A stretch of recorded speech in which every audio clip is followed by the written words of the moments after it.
Hello बच्चों, आज हम करेंगे कुछ बहुत इंपॉर्टेंट टॉपिक जिनसे रिलेटेड क्वेश्चंस बहुत आते हैं एग्जाम के अंदर और बहुत फ्रिक्वेंटली वो क्वेश्चंस पूछे जाते हैं इस चैप्टर से रिलेटेड। तो first one is atomic number. Atomic number क्या है? It is equal to the number of proton in an element. आपको याद है हमने लास्ट वीडियो के अंदर 20 एलिमेंट्स लर्न किए थे और मैंने आपको बोला था कि आपको वो जो एलिमेंट है वो सीक्वेंस से ही लर्न करने हैं। तो बेटा जिस नंबर पे जो एलिमेंट था वो उस एलिमेंट का एटॉमिक नंबर था। एक बार मैं थोड़ा आपको और दिखा देती हूँ आगे। देखिए ये 20 एलिमेंट्स हैं यहाँ पे। First one is hydrogen, helium, lithium, है ना। तो अब ये जिस नंबर पे है वही उसका एटॉमिक नंबर है। यहाँ ये दिया हुआ है, it is the atomic number. Atomic number. और ये एटॉमिक नंबर किसके इक्वल होता है? नंबर ऑफ प्रोटॉन के। Next topic is mass number. और मास नंबर किसके इक्वल होता है? It is equal to the sum of proton and neutron. तो मास नंबर किसी भी एलिमेंट का it is equal to the sum of number of proton plus number of neutron, और हम इसको ए से डिनोट करते हैं। यहाँ पर एक बनाया हुआ है, ये आपको ज्यादा क्लियर बताएगा कि अगर मान लीजिए कोई एलिमेंट एक्स है तो उसका एटॉमिक नंबर हम इधर लिखते हैं और मास नंबर हम उसके टॉप पे लिखते हैं, बॉटम पे लिखते हैं, मास नंबर लिखते हैं टॉप पे। कंफ्यूज नहीं होना है हमें यहाँ पर। भले ही एटॉमिक नंबर जो स्पेलिंग है वो ए से स्टार्ट हो रहा है but it is denoted by Z and mass number is always denoted by A. Next one is Bohr and Bury suggested to fill electron in orbits. तो आपको याद हो हमने लास्ट जो वीडियो था उसके अंदर बोर का मॉडल ऑफ एटम पढ़ा था। उसने कुछ रूल्स बताए बोर ने कि भाई आप कैसे उन ऑर्बिट्स के अंदर इलेक्ट्रॉन्स को कैसे डिस्ट्रीब्यूट करोगे। तो first rule is maximum electron in a shell, the maximum number of electron in a shell is given by. अब देखिए मैक्सिमम कैपेसिटी होती है किसी भी शेल की। आपको याद हो मैंने लास्ट वीडियो में करवाया था कि 4 शेल है KLMN और हमने उसकी मैक्सिमम कैपेसिटी निकालने के लिए एक फार्मूला लगाया था 2n²। तो K की जो मैक्सिमम कैपेसिटी है वो 2 निकल के आई थी हमारे पास, 2, L में 8, 18 और 32। तो इन्होंने कहा था कि इससे ज़्यादा इलेक्ट्रॉन हम फिल नहीं कर सकते पर्टिकुलर शेल के अंदर। Next one, the outer most shell can have maximum of 8 electron. की जो सबसे लास्ट शेल है वो उसके अंदर मैक्सिमम 8 ही इलेक्ट्रॉन होंगे, उससे ज़्यादा नहीं। इसको ऑक्टेट रूल भी बोलते हैं। ये बहुत हेल्प करेगा और ये तब प्रॉपरली आपको तब समझ में आएगा जब हम इलेक्ट्रॉन्स फिल करेंगे इलेक्ट्रॉनिक कॉन्फ़िगरेशन के टॉपिक्स में।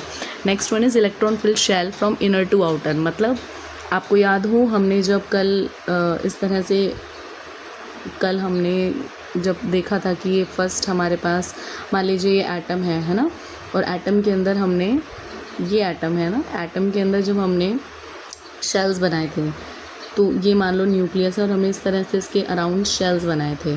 तो मान लो ये K है, देन L है, देन M है ना। तो आप सबसे पहले K शेल को फिल करोगे, उसके अंदर 2 इलेक्ट्रॉन जब कंप्लीट हो जाएंगे then we will move to the L shell. L shell की मैक्सिमम कैपेसिटी इज़ 8। जब 8 कंप्लीट हो जाएंगे then we will move to the next shell. ऐसा नहीं कि हमने K में 1 फिल कर दिया देन हम नेक्स्ट पे पहुंच गए। तो firstly you have to complete the shell जो कि आपके पास है K। इनर मोस्ट शेल को हम फिल करेंगे देन आप आगे बढ़ेंगे। अब ये है हमारे पास एक टेबल जिसके अंदर आपको एटॉमिक नंबर और मास नंबर दोनों चीज़ें दी हुई हैं। ये जो चीज़ है, ये जो नंबर है, ये रिप्रेजेंट कर रहा है एटॉमिक नंबर को। मैंने आपको पहले ही बता दिया जिस नंबर पे जो एलिमेंट प्रेजेंट है वो उसका एटॉमिक नंबर है। तो आपने अगर सीक्वेंस से 20 एलिमेंट लर्न कर लिए तो जिस नंबर पे उस सीक्वेंस में जो एलिमेंट प्रेजेंट है वही उसका एटॉमिक नंबर है, और उतने ही उसके अंदर क्या है, नंबर ऑफ प्रोटॉन। उतने ही उसमें क्या है, नंबर ऑफ प्रोटॉन। अब ये जो है नेक्स्ट टेबल के अंदर ये पूरी की पूरी लाइन ये दिखा रही है उसके मास नंबर को, आई मीन एटॉमिक मास को। तो ये आपको लर्न करना पड़ेगा। ऑलमोस्ट सब केसेस में डबल है, कुछ केसेस में डबल से एक ज़्यादा है। सिर्फ हाइड्रोजन के अंदर इक्वल है एटॉमिक नंबर और मास नंबर, वरना हीलियम में देख लीजिए अब 2 का डबल 4 है, देन 3 का डबल 6 होता है बट एक ऐड हो रहा है 7। तो वो एडिशन जो हो रहा है that is due to the number of neutron, जिसमें न्यूट्रॉन जितने एक्स्ट्रा हैं उस हिसाब से वो एडिशन हो रहा है। नेक्स्ट टॉपिक इज़ कुछ क्वेश्चंस है पॉज एंड पॉन्डर के। अब देखिए पॉज एंड पॉन्डर के क्वेश्चन सॉल्व करने से पहले मैं कुछ 1-2 चीज़ें आपको थोड़ी सी बताना चाहूँगी जिससे आपको ये क्वेश्चन सॉल्व करने में हेल्प होगा। इन क्वेश्चंस में आपसे नंबर ऑफ़ इलेक्ट्रॉन पूछा है, नंबर ऑफ़ प्रोटॉन पूछा है और नंबर ऑफ़ न्यूट्रॉन पूछा है। 3 चीज़ें पूछी हैं। तो बेटा मैंने अभी आपको बताया कि जो एटॉमिक नंबर है, मतलब जिस नंबर पे जो एलिमेंट प्रेजेंट है वो इक्वल होगा नंबर ऑफ़ प्रोटॉन के। तो अगर आपको कोई भी एलिमेंट का एटॉमिक नंबर पता है तो आप नंबर ऑफ़ प्रोटॉन इजीली बता पाओगे। नेक्स्ट, अभी ये जो क्वेश्चंस हमारे पास आएंगे इनमें कहीं भी किसी भी एलिमेंट पे कोई चार्ज नहीं है। चार्ज का मतलब है प्लस या माइनस नहीं है। नेक्स्ट चैप्टर में हम पढ़ेंगे, आप देखेंगे जैसे लिथियम है या सोडियम है, उनके ऊपर कोई चार्ज मिल गया, मान लो प्लस का माइनस का, तो अब यहाँ इस वाले चैप्टर में ऐसा कुछ नहीं है। तो इस चैप्टर के अंदर जो नंबर ऑफ़ इलेक्ट्रॉन है एलिमेंट के अंदर, नंबर ऑफ़ इलेक्ट्रॉन, वो भी हमारे इक्वल हो जाएंगे एटॉमिक नंबर के इक्वल। अब ये एटॉमिक नंबर के इक्वल इलेक्ट्रॉन तभी तक होते हैं जब तक एलिमेंट पे कोई चार्ज नहीं होता। अगर एलिमेंट पे कोई चार्ज आ जाता है तो उसके नंबर ऑफ़ इलेक्ट्रॉन जो है वो प्लस या माइनस होंगे, वो हम जब क्वेश्चन आएगा तब हम सॉल्व करेंगे। अब next is number of neutron. Number of neutron, number of neutron. अब ये न्यूट्रॉन क्या भला है, ये कहाँ प्रेजेंट होता है?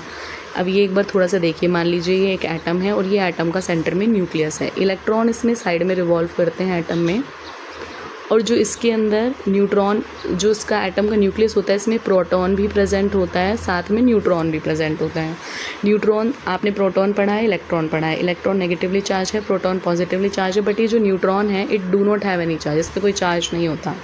तो प्रोटॉन का, न्यूट्रॉन और प्रोटॉन जो हैं दोनों ही प्रेजेंट होते हैं उसके न्यूक्लियस में, और प्रोटॉन एटम का सारा मास उसके न्यूक्लियस में कंसंट्रेटेड रहता है। तो इसीलिए जो एटम का मास है ना, एटॉमिक मास कहूँ या मास कहूँ मैं, वो किसके इक्वल होता है? Number of proton plus number of neutron. तो अगर आपको न्यूट्रॉन निकालने हैं किसी के अंदर, तो मास नंबर में से अगर हम नंबर ऑफ़ प्रोटॉन को माइनस कर दें तो हमारा न्यूट्रॉन निकल जाएगा, ठीक है। मास नंबर में से नंबर ऑफ़ प्रोटॉन को माइनस कर दे तो नंबर ऑफ़ न्यूट्रॉन निकल जाएगा। तो न्यूट्रॉन को निकालने के दो फॉर्मूले हैं, नंबर ऑफ़ न्यूट्रॉन के mass number minus number of proton लिख दूँ मैं, या लिख दूँ मैं mass number minus number of proton, sorry atomic number, क्योंकि नंबर ऑफ़ प्रोटॉन और एटॉमिक नंबर हमेशा बराबर होते हैं। दोबारा बता देती हूँ मैं, आपसे क्वेश्चन में अगर नंबर ऑफ़ प्रोटॉन पूछा जाए तो that is equal to the atomic number. अगर आपसे क्वेश्चन में नंबर ऑफ़ इलेक्ट्रॉन पूछा जाए दैट विल ऑल्सो भी equal to the atomic number, जब तक एलिमेंट पे चार्ज नहीं आ रहा तब तक। और अगर आपसे क्वेश्चन में नंबर ऑफ़ न्यूट्रॉन पूछ लिया जाए तो आप मास नंबर में से नंबर ऑफ़ एटॉमिक नंबर को या मास उसको नंबर ऑफ़ न्यूट्रॉन को माइनस कर देंगे। अब आप क्वेश्चन देखिए, हो पाएंगे आपसे, इजी है, कुछ हार्ड नहीं है।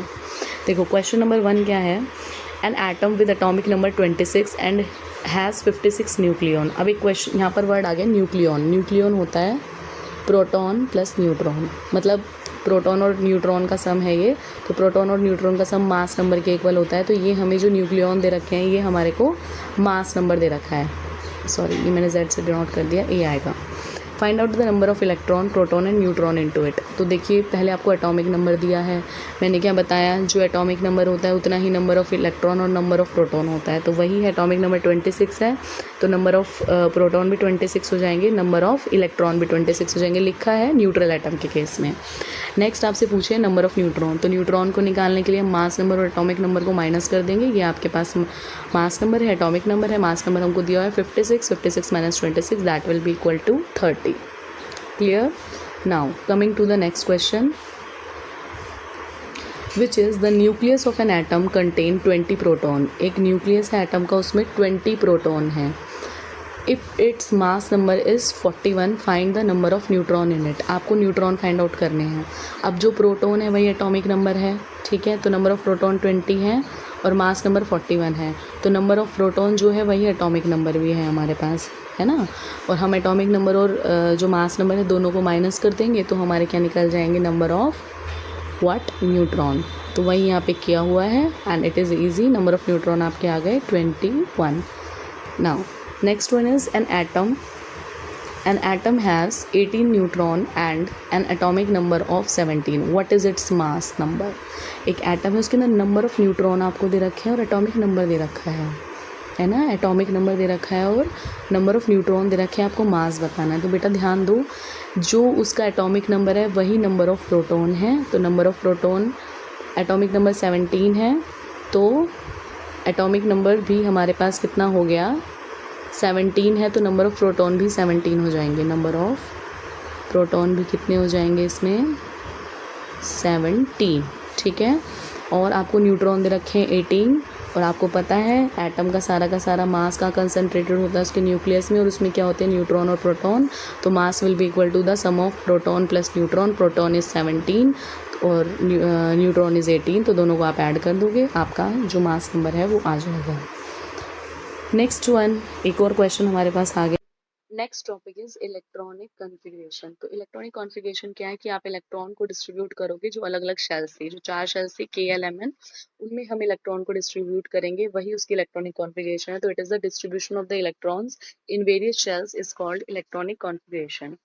Next one is valency and valence shell. ये तीनों चीजें, इलेक्ट्रॉनिक कॉन्फ़िगरेशन, वैलेंसी और वैलेंस शेल के अंदर जो नंबर ऑफ इलेक्ट्रॉन है वो एक पूरा टेबल मैंने बनाया है, उसमें मैं आपको दिखा दूंगी। तीनों चीजें हम एक साथ कर पाएंगे। तो फर्स्ट वन इज वैलेंसी।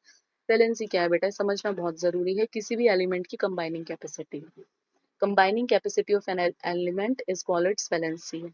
अब कंबाइनिंग कैपेसिटी मतलब एक एलिमेंट कितने और एलिमेंट से कंबाइन हो, और ध्यान रखिएगा कोई भी एलिमेंट कंबाइन तभी होगा जब उसके पास कोई डेफिशिएंसी है। हम इस तरीके से समझ सकते हैं। आज मान लीजिए हम स्कूल गए, है ना, आज हम लंच बॉक्स नहीं लेके गए, ठीक है। अब लंच बॉक्स नहीं लेके गए तो वी आर हंग्री हैं, तो हमारे स्कूल में मान लो नहीं है कैंटीन, बहुत सारे स्कूल्स में नहीं होती। मैं जहाँ पढ़ती थी मेरे स्कूल में भी कैंटीन नहीं हुआ करती थी। अब हम हंग्री हैं, तो अब हम क्या करेंगे, किसी फ्रेंड को पकड़ेंगे, भाई प्लीज़ मुझे खिलाओ, मुझे भूख लग रही है ना। मतलब हम जाएंगे किसी के पास, और वो शेयर तभी करेगा जब मेरे पास कमी है, या मैं तभी दूसरों के पास जाऊंगी जब मेरे को चाहिए कुछ। एग्ज़ाम का हम एग्जांपल ले सकते हैं। पेपर के अंदर वही बच्चा चीटिंग करने बैठता है जिसको खुद को नहीं आता। अगर आपको पेपर पूरा आता है तो आप पहले खुद का पेपर कंप्लीट करते हो, है ना। इधर उधर देखने का हमारे पास टाइम ही नहीं होता। तो शेयरिंग कहें हम, सपोर्ट हम करें, या कुछ हेल्प हम लेना चाहें, वो हम तभी लेना चाहेंगे जब वी आर डेफिशिएंट, हमारे पास कहीं ना कहीं कमी है तभी। तो वैलेंसी क्या है, combining capacity of an element. अब देखिए आपको समझ में आएगा। जैसे 4 शेल्स हमें पता है KLMN, हमें 4 शेल्स पता है KLMN। अब मान लीजिए K शेल के पास मैक्सिमम 2 इलेक्ट्रॉन होने चाहिए। अगर उसके पास 2 नहीं है, 2 से कम है, तभी वो कहीं जाकर शेयरिंग करेगा, और वो जितने कम पड़ेंगे वो उसकी वैलेंसी हो जाएगी। क्लियर होगा, मैं टेबल आपको समझाऊंगी तब ज़्यादा। अब वैलेंस शेल क्या है, outer most shell is called the valence shell. जो सबसे लास्ट शेल है जिसमें इलेक्ट्रॉन फिल हो रहे हैं, वही वैलेंस शेल हो जाएगी उस एलिमेंट की। नेक्स्ट वन इज़, आप अब टेबल देखिए, उससे आपको ज़्यादा क्लियर हो पाएगा। ये टेबल है यहाँ पर। अब इस टेबल में हम देखेंगे, फर्स्ट वन इज़ हाइड्रोजन, है ना। First one is hydrogen. अब देखो हाइड्रोजन जो है एलिमेंट है, ये हाइड्रोजन, इसका एटॉमिक नंबर 1 है, तो इसमें इलेक्ट्रॉन भी 1 हो जाएगा और इसके अंदर प्रोटॉन भी 1 हो जाएगा, क्योंकि अभी हम चार्ज की बात नहीं कर रहे थे। यहाँ पर इलेक्ट्रॉन भी 1 है, प्रोटॉन भी 1 है। न्यूट्रॉन हम कैसे निकालते हैं, मास और एटॉमिक नंबर को माइनस करके। तो मास भी इसका 1 होता है, एटॉमिक नंबर भी 1 होता है, तो न्यूट्रॉन इसमें 0 हो गए। नेक्स्ट वन इज़ शेल्स के अंदर इलेक्ट्रॉनिक कॉन्फ़िगरेशन।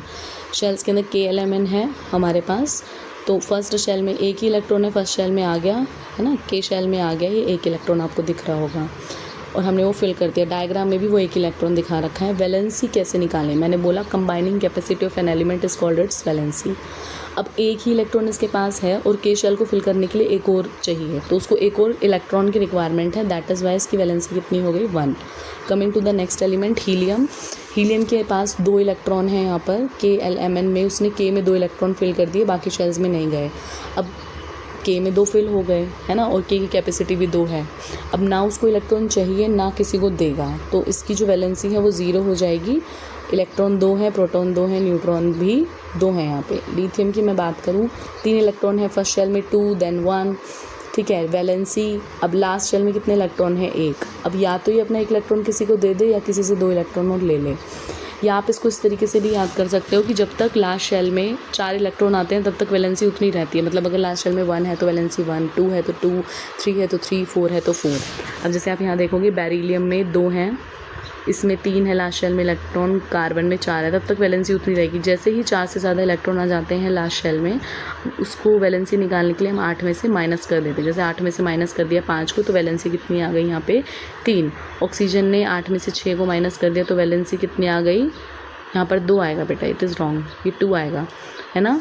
फ्लोरीन में 8 में से 7 को माइनस कर दिया, तो यहाँ भी वैलेंसी कितनी आए, 8 में से 7 को माइनस कर दिया तो वैलेंसी कितना आएगा, 1। ठीक है, इस तरीके से। अभी मैं डिस्ट्रीब्यूशन ऑफ इलेक्ट्रॉन और समझा देती हूँ। लिथियम की मैं बात करूँ तो लिथियम के पास 3 इलेक्ट्रॉन है, फर्स्ट शेल में 2 फिल कर दिए, नेक्स्ट शेल में 1, तो टोटल हो गए 3 इलेक्ट्रॉन। बेरिलियम के पास 4 इलेक्ट्रॉन है, मैंने कहा जितने नंबर पे जो एलिमेंट है उतने ही उसमें इलेक्ट्रॉन है, और हम इलेक्ट्रॉन ही डिस्ट्रीब्यूट कर रहे हैं इन शेल्स में। तो कितने, 4 इलेक्ट्रॉन है बेरिलियम के पास, 4 इलेक्ट्रॉन है, फर्स्ट शेल में 2 आ गए, नेक्स्ट शेल में 2 आ गए, कंप्लीट हो गए। नेक्स्ट बोरॉन के पास 5 इलेक्ट्रॉन है, पहली शेल में तो 2 से ज़्यादा आ ही नहीं सकते, के can not accommodate more than 2 electron, तो फर्स्ट शेल में 2, नेक्स्ट शेल में 3। कार्बन के बाद पास गए, फर्स्ट शेल में 4, सेकंड शेल में 4, फर्स्ट में 2, सेकंड में 4, तो हो गए 6। नेक्स्ट नाइट्रोजन 7 इलेक्ट्रॉन है, फर्स्ट में 2, सेकंड में 5, तो हो गए हमारे पास 7। अब वैलेंसी निकालनी, तो लास्ट शेल में जो इलेक्ट्रॉन है उसको 8 में से माइनस कर दिया, 8 - 5 that will be equal to 3। Next oxygen 8 electron है, पहली में 2, नेक्स्ट में 6, 8 में से 6 को माइनस कर देंगे तो हमारे पास आ गया 2, तो वैलेंसी इज़ 2। तो इसी तरीके से सारे एलिमेंट्स की वैलेंसी निकाली हुई है। और ये जो डायग्राम्स बनाए हुए हैं ये कैसे बनाए हुए, एक बार इनको और देख लो। शेल्स आपको बनानी आती है, KLMN, ये सेंटर में जो दिखा रखा है दिस वन इज़ न्यूक्लियस, उसके बाद ये शेल है, तो पहली K है और दूसरी L है। अगर आपने एलिमेंट फिल कर दिए तो उतने इलेक्ट्रॉन आपको दिखाने हैं। अब देखिए K शेल में कितने इलेक्ट्रॉन हैं, यहाँ पे 2 हैं और नेक्स्ट में भी 2 हैं, तो ये 2 फिल कर दिए और उसमें भी 2 कर दिए। ऐसे ही इसके अंदर आपको 2 ही फिल करने हैं, अगर इसमें कुछ भी रॉन्ग है तो आप ठीक कर लेना।